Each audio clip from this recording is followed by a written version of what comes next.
it's Gemma. How's the no meat May going for you? I hope you're feeling inspired. I want to focus first of all on a breakfast recipe because breakfast is the way we start our day, and every time we wake up, we have the opportunity to start again. So it doesn't matter what happened yesterday, it doesn't matter if you ate too much sugar, if you slipped up a little bit on the no meat May, forget about it, start again, relaunch yourself. I'm going to share with you today the kale, kimchi and avocado bowl from my book, which is super simple to make and takes less than 10 minutes. So you don't have to spend a lot of time to start your day in a nourishing way. Let's get started. For today, I've got mushrooms in our bowl. When you're going plant-based, mushrooms are your friend. There is such a wide variety of different mushrooms that it keeps it exciting. So today I've got Swiss brown and shiitake. I love the earthy flavors of these. So we're gonna get approximately, we're gonna make 2 bowls today. So around 10 mushrooms. So we chop the mushrooms. They're such high in protein, and they manage to sort of make every meal feel a little bit more hearty. Then we're going to use some miso. It's something that the Japanese have used for thousands of years, and it's incredibly nourishing and helps add a salty flavor. So I'm just going to pop the mushrooms in a bowl, and then we get about a tablespoon of miso paste. Don't be afraid to get your hands dirty. Pretty typical of my type of cooking, but we want to cover all the mushrooms with a nice layer of miso paste and then put them aside for 5 minutes. We're going to move to Brussels sprouts. Now I know what you're thinking, Brussels sprouts for breakfast, what is this woman on about? Brussels sprouts earned a terrible reputation when they were steamed, I know, in that old school roast way, but give them a chance. Brussels sprouts, when they're roasted, are delicious, and when they're fried up. Now, I like to shred them nice and finely, taking about 8 Brussels sprouts. They're a great source of vitamin C. And they're in the same family as broccoli and cauliflower, which a lot of research has shown is incredibly healthy and good for detoxing. And then you get the kale. So for 2 people, about 4 to 6 leaves of kale. 1, 2, 3, 4, 5 will do. Now it doesn't have to be perfect.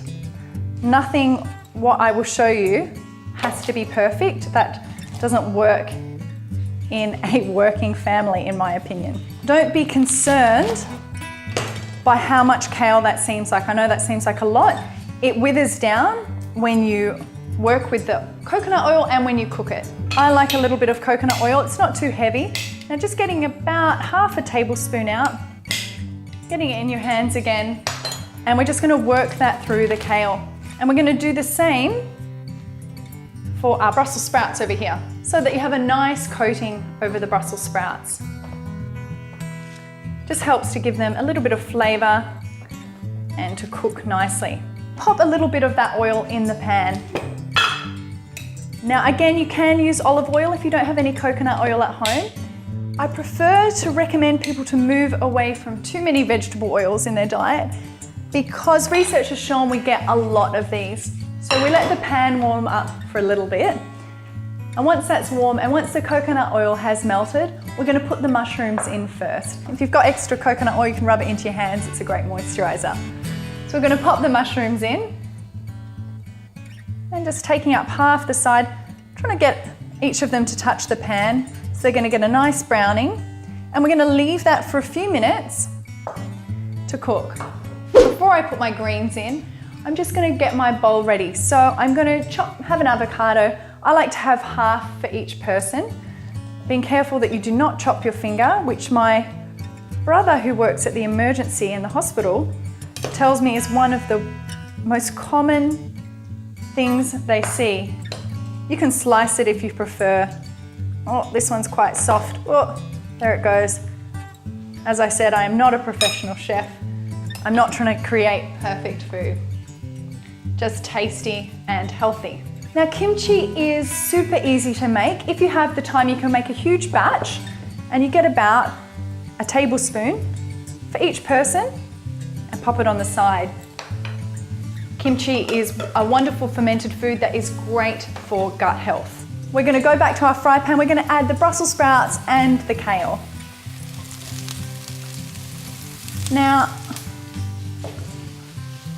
making a beautiful, colourful fry pan there. As you will notice, it looks like a hell of a lot of kale, I promise you. It will shrink down. It'll take about 3 to 5 minutes, keeping it on a low to medium heat. Be careful that you don't completely overcook your food. I always like stuff to be medium cooked so we hold a lot of the nutrients in our food. So that's been cooking for about 5 minutes now. For those of you who want to add some toast to the side of this bowl, pop it in about now so that it all comes out and you can have it nice and warm. So then we just basically, we get what we have cooking here and we put it on our bowl. Such a simple and hearty bowl. And then we just top it with a few extra things. These are staples that you want to have in your kitchen. Tahini is one of them. It's high in iron and zinc. It's made from crushed up sesame seeds and it's delicious and creamy. You can add it to a lot of sauces on the top of any meal. So I like to just drizzle that over the top. Then some sort of seeds. So today I've got black sesame seeds and I've got some flax seeds. So again, just another way to add nutrients into every meal. And look how easy it is. It's not hard. We've just got to start thinking outside the box. Adds a little bit of crunch as well. And then very lastly, to top it off, I have some Nori Flakes. These you can find in the Japanese part of the supermarket. They come from nori, the sea vegetable, which is extremely high in iodine and other trace minerals. And it's not so strong in flavour, but it does give it a little bit of a kick. Top it with salt and pepper to taste, and there you go. You have a beautiful, nourishing bowl for breakfast, and it was so quick and easy. A great way to start the day.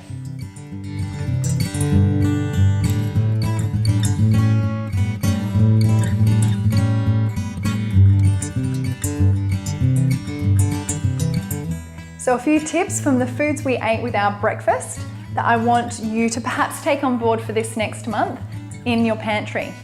So a whole variety of seeds. You can use, I used flax seeds and sesame seeds today, but also think about hemp seeds, chia seeds, sunflower seeds. You can mix it all together and just pop it in a box and you can sprinkle it on the top of foods. I also used some nori flakes. There are a whole host of different sea vegetables that you can find in the Japanese section, and I strongly recommend you playing around with how you can incorporate these in your plant-based diet because they are a wonderful way of adding trace elements and nutrients to your diet. Now I have here some seeded bread that I'm not getting paid to show you. It's one of my favorites. Around the world, there's so many different companies making these now. So it obviously looks different to a traditional bread, but it's a great way to get a host of vitamins and protein into your diet instead of just relying on that heavy processed typical bread that we sometimes fall back onto. I also used some kimchi. Again, you can find all different varieties of fermented vegetables in the fridge section of the supermarkets. It's great for gut health and a wonderful way to just add something different to the side of a plate or fill it up in a sandwich or a wrap. We've got the miso paste. You can even use that in soups. You can use it as a spread for you Aussies out there. You can change your Vegemite for miso paste, like what the crazy, I know, but it gives you that same salty flavor. Anyone who's not from Australia will be thinking, who on earth would eat Vegemite anyway? Then we've got the tahini. I love tahini, but I also love a lot of other nut pastes. It shouldn't be expensive. I always try and buy organic when I can, and you're going to get a lot of calcium, iron and zinc from these pastes, plus they add a nice texture to sauces. Oils, I like coconut oil, I love organic cold pressed where possible olive oil. I also use macadamia nut oil. I use flaxseed oil, but I don't cook with flaxseed oil. Just ways to get some good oils into your diet. Don't be scared of fats. We need them to create hormones. We need them for our skin, for our health. It's what type of oils and how much of it that matters. And then finally today, I just wanted to show you, I use Maldon salt, sea salt, but it is worth investing in a good quality salt that still contains trace minerals rather than has been processed highly. I hope that helps for this week in No Meat May.